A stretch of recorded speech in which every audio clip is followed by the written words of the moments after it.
Hey everyone, welcome back to RoamTips.com. Today, we're gonna break down how to easily turn on that satisfying lock sound on your iPhone.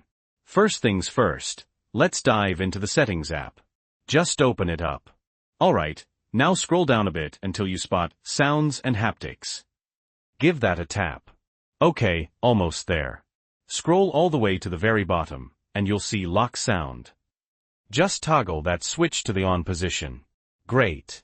Now that's enabled, let's exit out of the Settings app. Now this is important, you'll only hear the lock sound if your iPhone isn't in silent mode. So, swipe down from the top right to open your control center. Make sure the bell icon isn't crossed out. If it is, tap it to switch back to ring mode. Perfect. Now the next time you lock your phone, you should hear that sweet lock sound. And that's all there is to it. I hope you found this video helpful. If you did, please give it a like. And if you have any questions or comments, drop them below. Also, don't forget to subscribe for more handy tips and tricks. This was based on my personal experience and any relevant links can be found in the description. Thanks for watching.